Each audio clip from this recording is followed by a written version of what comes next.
The unexpected arrival.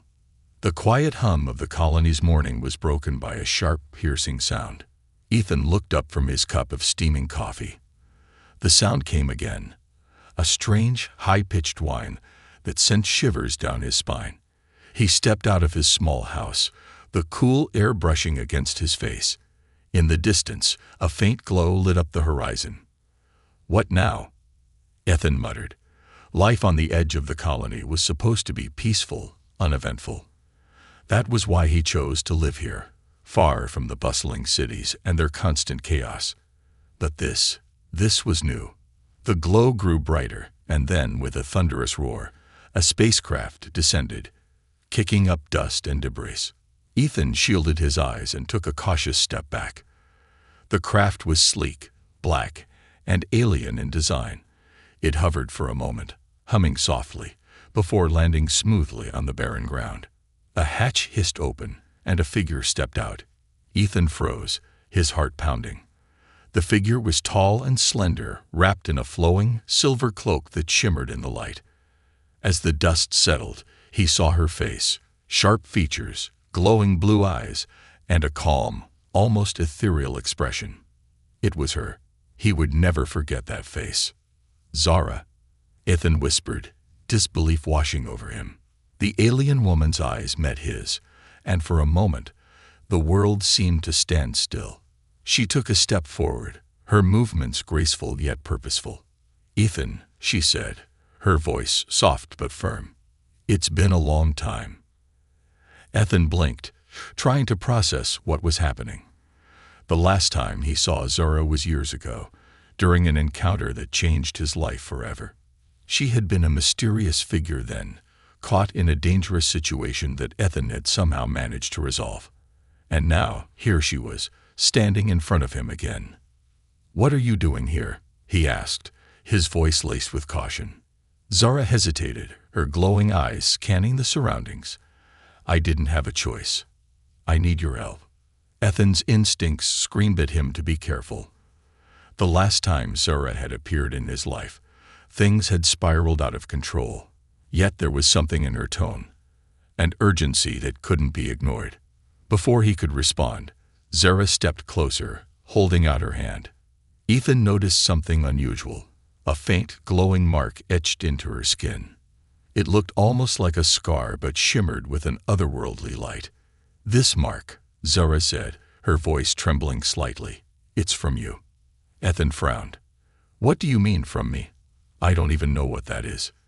Zara's gaze softened, and for the first time, Ethan saw a hint of vulnerability in her. "It's a bond, Ethan, one that ties us together. I've been searching for you across the galaxy because you're the only one who can help me now." Ethan stepped back, shaking his head. "Help you? With what?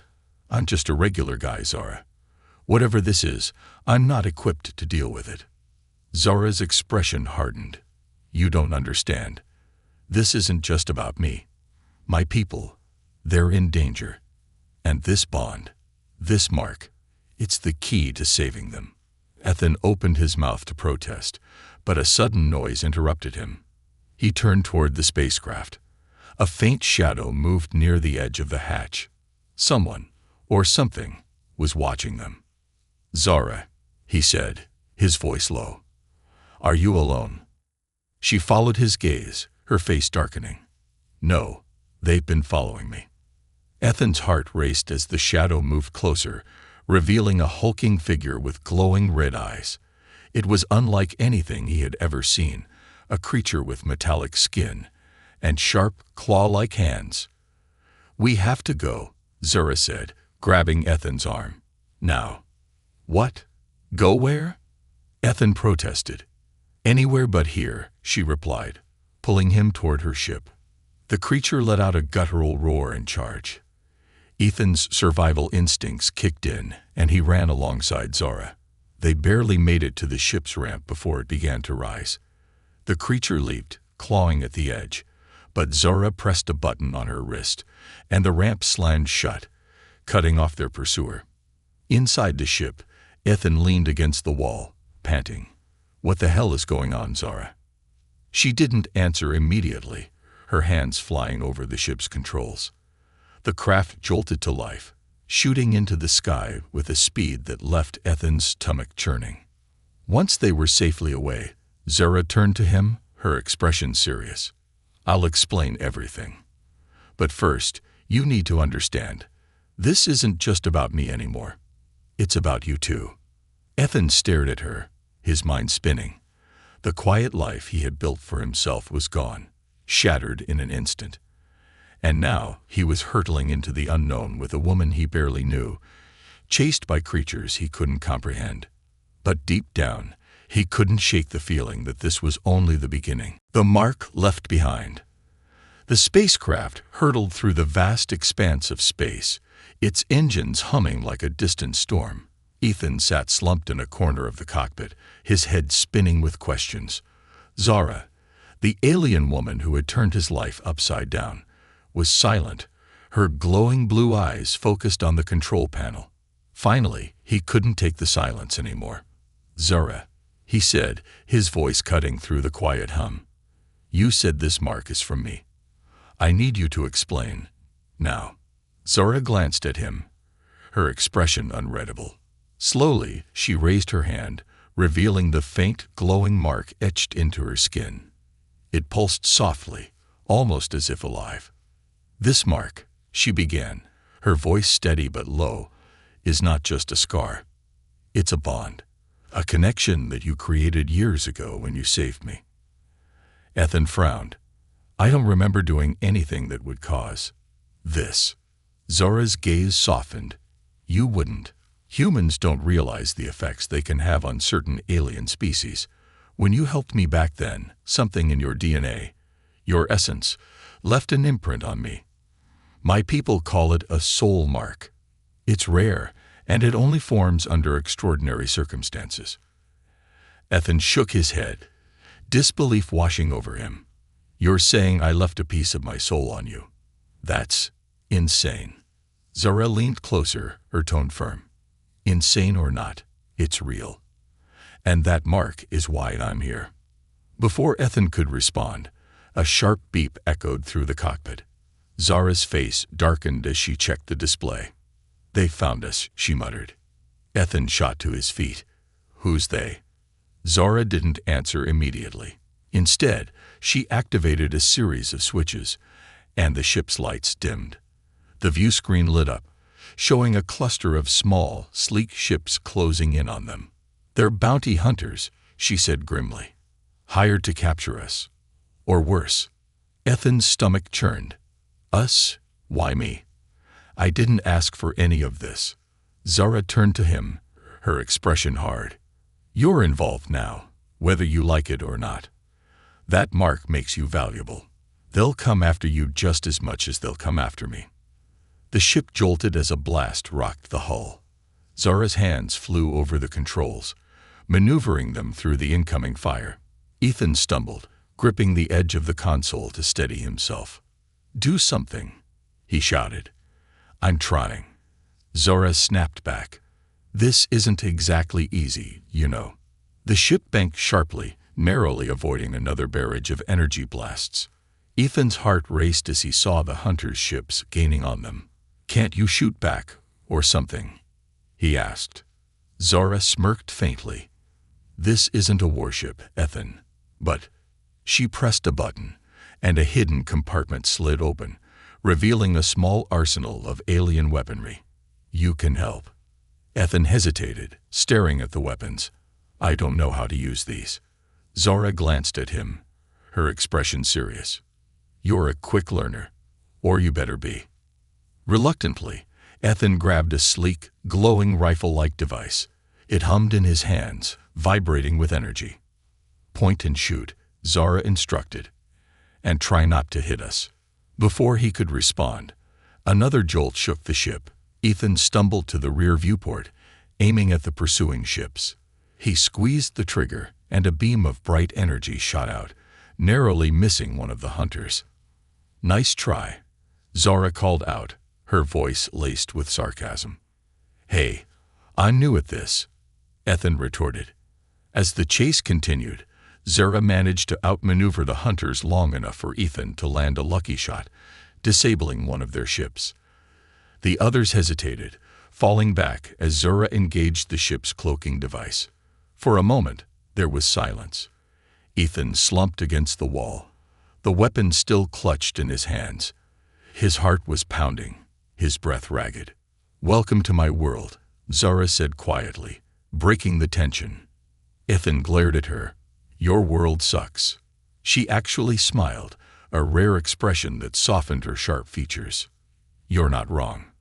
Before he could respond, Zara reached into a small compartment and pulled out a glowing crystal. She held it up, and the mark on her hand pulsed in response. "This is why they're after us," she said, her tone serious. "This crystal reacts to the bond we share. It holds the key to saving my people, but it also makes us a target." Ethan stared at the crystal, a sinking feeling in his gut. "Why didn't you just destroy it?" Zara shook her head. "Destroying it would doom my people. And Ethan, it would destroy you too." Her words hung in the air like a heavy weight. Ethan felt the walls closing in, his once simple life now a distant memory.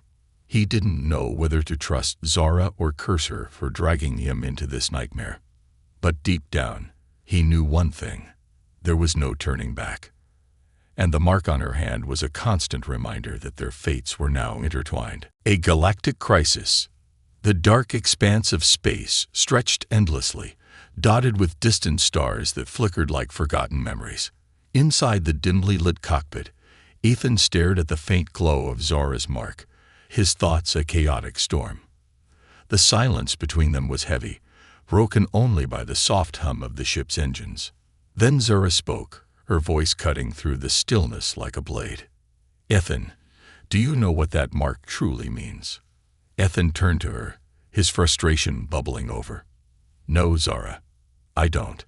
Because every time you explain, it only gets more confusing." She didn't flinch at his tone. Instead, she leaned back in her seat, her glowing blue eyes fixed on him. "It's not just a bond between us. It's a beacon, a signal. And every moment we stay here, that signal grows stronger." Ethan frowned. "A signal? To what?" Zara hesitated, as if weighing how much to reveal. "To an ancient force that my people call the Harbinger. It's been dormant for centuries, but your mark has awakened it. And now, it's coming for us." Ethan's stomach dropped. "You're saying this Harbinger is hunting us?" Zara nodded, her expression grim. "It doesn't hunt, it consumes. Entire civilizations have fallen to its power. And now, because of our connection, it's drawn to you." Ethan ran a hand through his hair, his mind racing. "So, what do we do? Fight it?" Zara's lips tightened into a thin line. "You can't fight the Harbinger, Ethan. No one can. The only way to stop it is to break the connection, destroy the mark." Ethan glanced at the faint glow on her hand, then at his own palm, where an identical mark had begun to form. The thought of destroying it made his skin crawl, as if the mark was more than just a part of him. It was him. "How do we destroy it?" he asked cautiously. Zara looked away. "There's a way, but it's risky. And it's not guaranteed to work." Before Ethan could press her for details, the ship's warning alarms blared. Zara's hands flew over the controls as a red light flashed on the console. "They'd found us," she said, her voice cold and steady. Ethan peered at the view screen. A massive ship loomed in the distance, its dark, jagged silhouette blocking out the stars. It wasn't like the bounty hunter's sleek crafts. It was something else entirely, something ancient and menacing. "What is that?" Ethan whispered, dread creeping into his voice. Zara's grip on the controls tightened. "A herald. One of the Harbinger's emissaries. It's here to test us." "Test us?" Ethan echoed, panic rising. "What does that mean?" Zara didn't answer. Instead, she activated the ship's defensive systems. Panels slid open, revealing glowing energy shields that surrounded the hull. But even with the shields in place, the Herald's presence was suffocating, its massive form radiating an unseen pressure that made Ethan's chest tighten. The Herald's ship released a pulse of energy that rippled through space, slamming into Zora's craft. The lights flickered, and the ship shuddered violently. "Hold on," Zora shouted as she wrestled with the controls. Ethan clung to his seat, his heart pounding. "What do they want from us?" "They want the mark," Zora said through gritted teeth. "And if they take it, they'll take you with it." The ship jolted again, harder this time. Alarms screamed, and sparks flew from the control panels. Zora's calm facade cracked, and for the first time, Ethan saw fear in her eyes. "We can't outrun it," she admitted. "Not in this ship." Ethan stared at her, his mind racing. "Then what do we do?" Zora hesitated, then glanced at him with a look that sent a chill down his spine. "We lure it away." "What?" Ethan shouted. "Are you insane? It'll kill us." "Not if we're smart," Zora countered. "A harbinger feeds on power and fear. But if we can trick the Herald into thinking the signal is somewhere else, it might buy us time." Ethan looked at the console, where the faint glow of their mark pulsed in sync with the approaching ship. His instincts screamed at him to run, to hide. But there was nowhere to go. "Fine," he said, his voice steadier than he felt. "What do you need me to do?" Zora handed him a small glowing device. "Take this to the engine room. It'll amplify the signal and redirect it to a nearby asteroid field.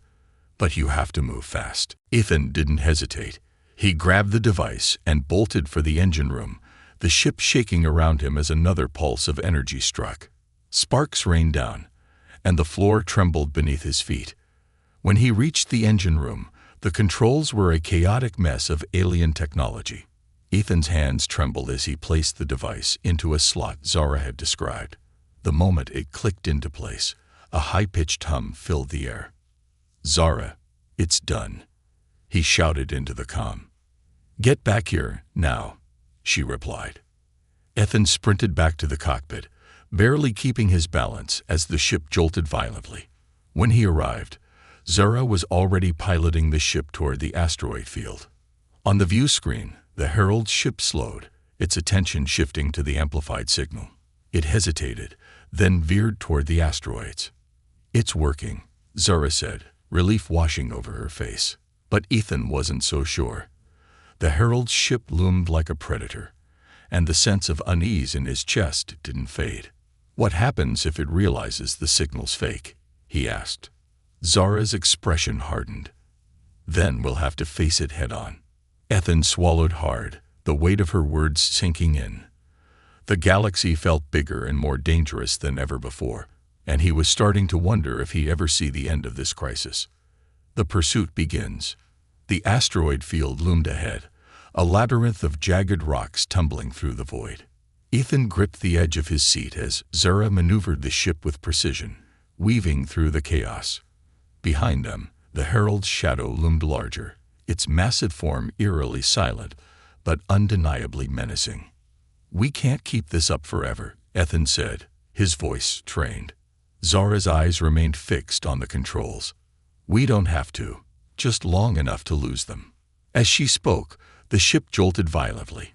Ethan was thrown sideways, barely catching himself on the wall. "What was that?" he shouted. Zora glanced at the display. "They're scouts. They've sent smaller ships into the field." Ethan scrambled to the viewport, his heart pounding. Through the dense asteroid belt, he spotted sleek, black crafts darting between the rocks. They were fast, agile, and closing in. "They're boxing us in," he said, panic rising. Zora didn't flinch. Her hands moved with practiced speed, pulling the ship into a sharp dive that sent it careening between two massive asteroids. The scouts followed, their energy blasts narrowly missing the hull. Ethan stumbled to the weapons console. "Tell me you've got something I can use." Zora smirked, a glint of defiance in her eyes. "Rear turret. Manual override. Don't miss." He didn't have time to argue. Sliding into the gunner's seat, he gripped the controls and aimed at the pursuing ships. The turret hummed to life, and he fired. The first blast missed, but the second found its mark, shattering one of the scouts into a fiery explosion. "Yes," Ethan shouted, a surge of adrenaline flooding his veins. "Don't celebrate yet," Zara called back. "There are more coming." Ethan gritted his teeth and focused, firing again and again. Each time he hit his target, the scouts became more cautious, their movements unpredictable. But they kept coming, relentless and unyielding. As the last scout veered off, Zara pulled the ship into a narrow crevice between two asteroids, cutting the engines and activating the cloaking system. The ship went silent, the only sound the soft hum of life support. Ethan slumped in his seat, his breath ragged. "Did we lose them?" "For now," Zara replied, her voice low. "But they'll be back. They always are." Ethan looked at her, frustration bubbling to the surface. "How do you live like this? Always running, always looking over your shoulder." Zara turned to him, her glowing blue eyes unreadable. "You learn to adapt, or you don't survive." Her words hung heavy in the air. Ethan leaned back, staring at the ceiling. He wanted to scream, to demand answers, to go back to the quiet life he'd left behind. But deep down, he knew there was no going back. "What's next?" he asked finally. Zara hesitated, her gaze distant. "We need to reach the core." Ethan frowned. "The core of what?" She looked at him, her expression serious. "The core of the Harbinger's curse. It's hidden in a forbidden system, guarded by forces even I don't fully understand. But it's the only way to break the bond and stop this madness." Ethan's stomach churned. "You mean go straight toward the thing that's hunting us? Great plan." Zara's lips twitched into a faint smile. "You have a better idea." He sighed, shaking his head. "No, I don't. But this sounds like a suicide mission." "It might be," Zara admitted. "But if we don't try, the Harbinger won't just stop at us. It will consume everything in its path." Ethan stared at her, the weight of her words sinking in. He didn't sign up for this. He didn't ask to be marked, to be hunted, to be thrust into the middle of a galactic crisis. But as much as he wanted to run, he couldn't shake the feeling that he had a role to play in all of this. "What do you need me to do?" he asked quietly. Zara's expression softened, and for a moment, he saw something in her eyes. Gratitude, maybe even hope. "Rest while you can. We'll need all the strength we can get." Ethan nodded, though he doubted he'd be able to sleep. As Zara turned back to the controls, he glanced out the viewport at the endless expanse of space. Somewhere out there, a force older than time itself was hunting them, and the only way to survive was to confront it head-on. For better or worse, Ethan was no longer just a bystander in this story. He was in the middle of it, whether he liked it or not. Betrayal in the shadows. The dimly lit space station loomed like a forgotten relic, its structure weathered and patched with crude repairs. Ethan stepped off the ship's ramp, his boots clanking against the metal floor. Zara followed closely, her movements graceful but cautious.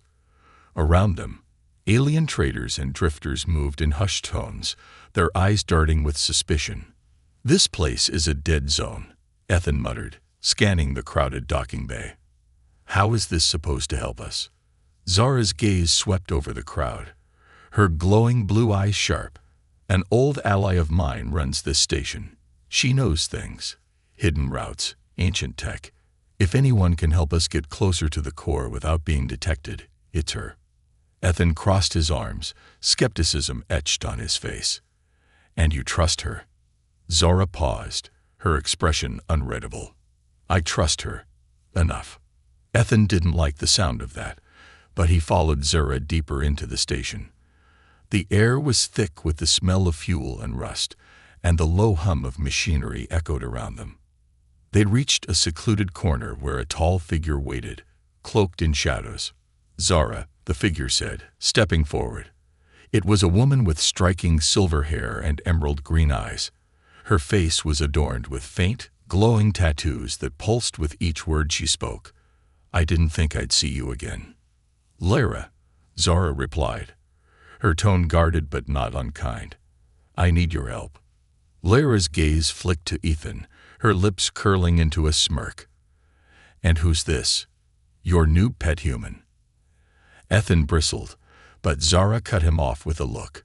"He's part of this, whether we like it or not." Lyra raised an eyebrow, clearly intrigued. "Interesting. Come, we'll talk somewhere private."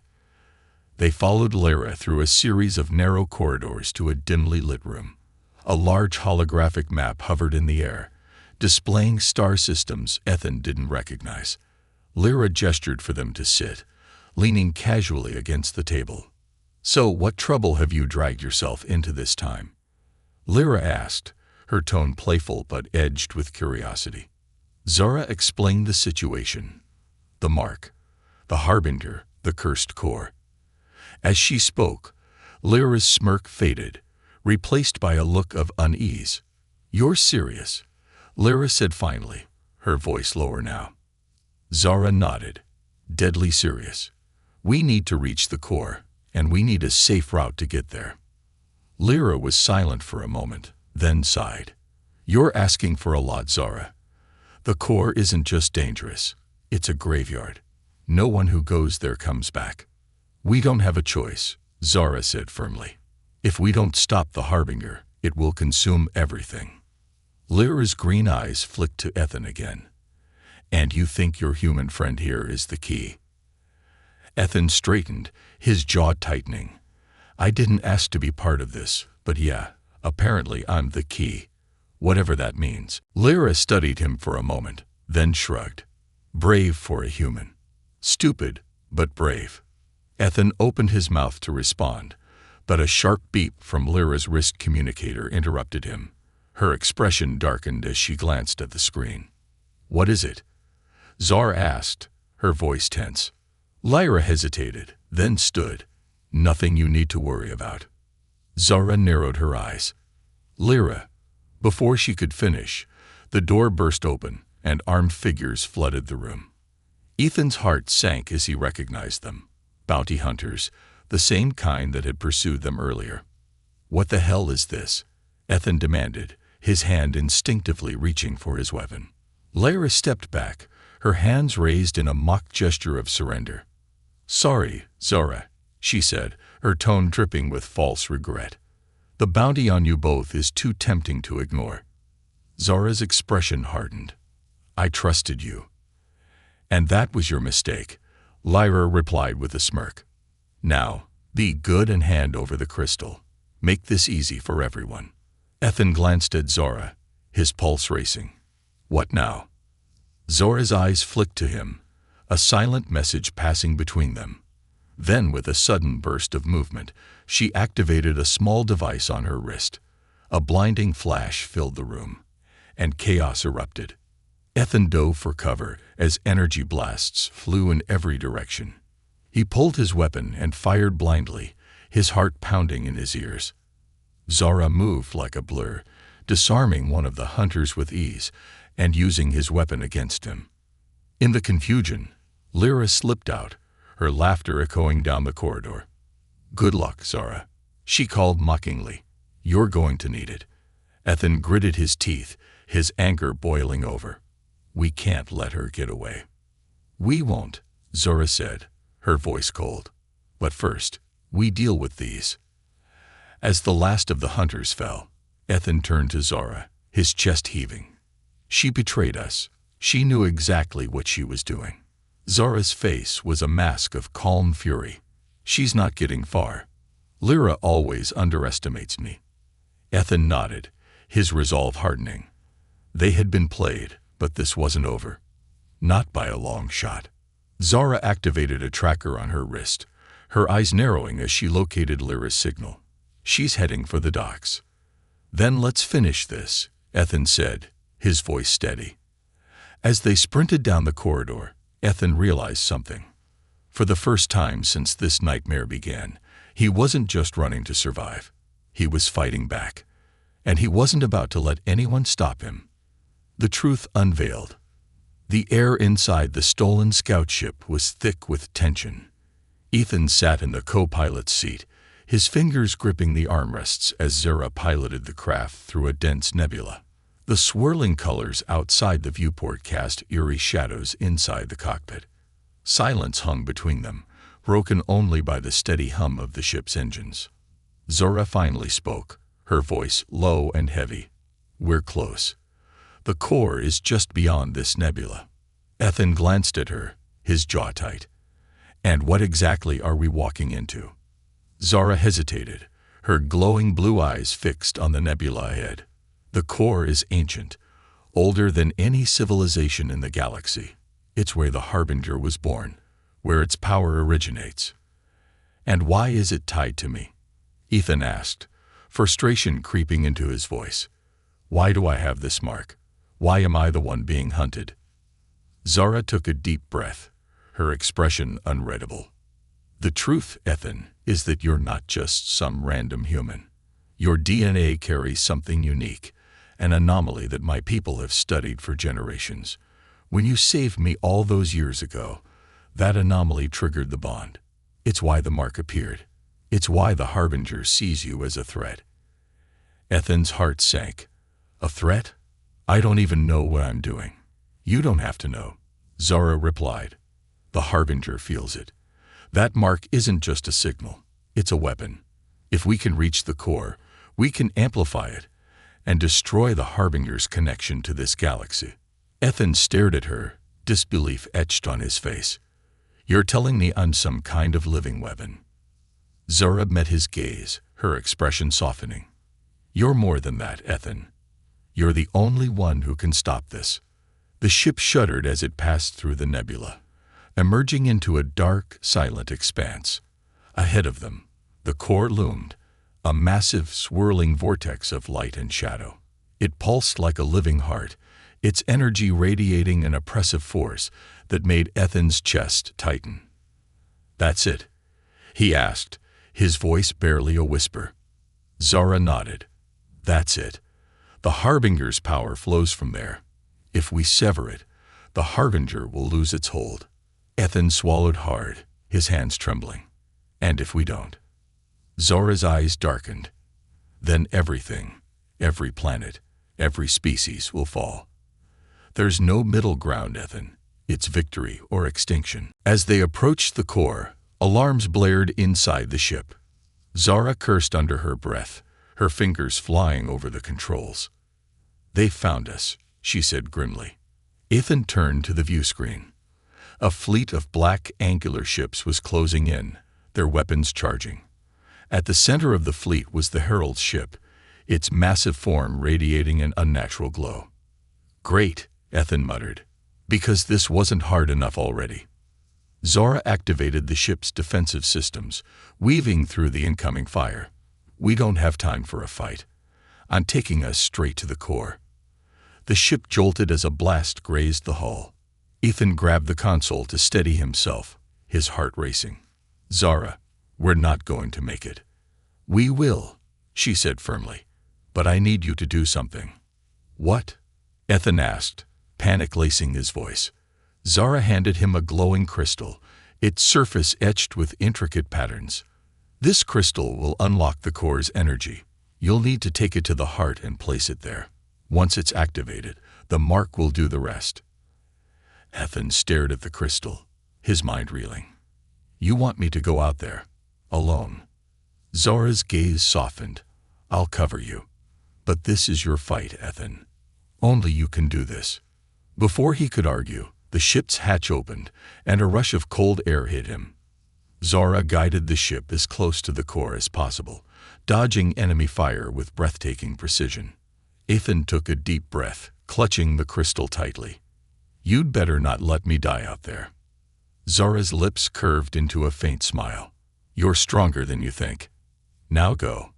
With that, Ethan leaped from the ship, his body propelled toward the core by a small propulsion device Zara had equipped him with. The vortex loomed ahead, its energy pulling him closer with every passing second. As he approached the heart of the core, the mark on his hand began to burn, glowing brighter than ever before. Ethan gritted his teeth, the pain almost unbearable. Behind him, The Herald's fleet intensified their assault, but Zara's ship danced through the chaos, drawing their fire. Her voice crackled over the comm in his helmet. "Ethan, you're almost there. Keep going." He reached the center of the vortex, where a glowing platform floated, pulsating with raw energy. Ethan landed unsteadily, the force of the core's energy threatening to knock him off balance. He placed the crystal in a small recess on the platform. The moment it clicked into place, the vortex roared to life, its light engulfing everything around him. The mark on his hand seared with white-hot pain, but Ethan held his ground, his determination unwavering. For the first time, he felt the power coursing through him. Ancient, overwhelming, but undeniably his. The core's energy surged outward, tearing through the Herald's fleet like a tidal wave. The enemy ships disintegrated, their forms swallowed by the light. Ethan collapsed to his knees, gasping for breath. The vortex began to calm, its light fading to a soft glow. "Ethan," Zara's voice came through the comm, filled with relief. "You did it." As the platform began to dissolve, Ethan felt himself being pulled back toward the ship. Zara's arms caught him as he landed, her expression a mixture of relief and pride. "You're insane," Ethan said, his voice weak but steady. Zara smirked. "And you're alive. That's what matters." As they sped away from the fading core, Ethan couldn't help but feel a strange sense of peace. For the first time, he wasn't just surviving. He was fighting for something greater, and, against all odds, he was winning. Redemption and return. The silence after the storm was deafening. Ethan leaned against the wall of Zara's ship, his breath shallow, his body aching from the ordeal. The core was gone, its immense power extinguished, and with it, the Harbinger's grasp on the galaxy. But the mark on his hand still glowed faintly, a constant reminder of the bond that had changed his life forever. Zara piloted the ship through the quiet expanse of space, her movements steady but distant. She hadn't said much since they escaped the core, her usually sharp demeanor softened by something Ethan couldn't quite place. Finally, he broke the silence. "It's over, right? The Harbinger's gone." Zara nodded, her eyes fixed on the stars ahead. "For now, without the core, it can't manifest in this galaxy again." "You did it, Ethan." Ethan chuckled weakly, shaking his head. "I didn't do it alone." She glanced at him, a small smile tugging at the corners of her mouth. "No, but you were the key. You always were." The ship's console beeped softly, signaling the approach of a nearby station, a neutral zone where they could finally rest and regroup. Zara guided the ship into the docking bay, the soft thud of the landing gear grounding them back in reality. As the ramp lowered, Ethan hesitated. "So, what now?" Zara turned to him, her glowing blue eyes unreadable. "That's up to you." Ethan frowned. "What do you mean?" She stepped closer, the faint shimmer of the mark on her hand catching his eye. "The bond between us. It's not just about the Harbinger. It's about choice. You can return to your life, go back to the colony, and live as you were. Or what?" he asked, his heart pounding. Zara's voice softened. "Or you can stay. There's more out there, Ethan. More than you've ever imagined. And I could use someone like you. Someone who doesn't back down, even when the odds are impossible." Ethan stared at her, his mind racing. He thought of the quiet life he'd left behind, the safety and simplicity he'd once craved. But now, after everything he'd seen, everything he'd done, the idea of going back felt hollow. Before he could answer, Zara reached into a compartment and pulled out a small glowing device. "This is for you," she said, handing it to him. "What is it?" Ethan asked, turning it over in his hands. "A tracker," she replied. "If you decide to leave, you can find me, wherever I am." Ethan's chest tightened. "You're giving me a choice." Zara nodded. "It's your life, Ethan. I won't take that from you." He looked at the tracker, then at her. There was a warmth in her gaze now, a vulnerability she rarely showed. For a moment, the weight of the galaxy seemed to lift, replaced by something simpler, something real. "I don't know what I'm supposed to do," he admitted. Zora smiled, stepping back. "You'll figure it out." As she turned to leave, Ethan called out to her. "Zora." She paused, looking back. "Yes." He held up the tracker. "If I choose to stay, do you think there's a chance we could do more than just survive?" Her smile widened, her eyes glinting with hope. "I think we've already started." Ethan watched her disappear into the ship, his heart pounding with a mix of fear and excitement. He looked down at the tracker, the faint glow of his mark reflected in its surface. For the first time in his life, the path ahead wasn't clear.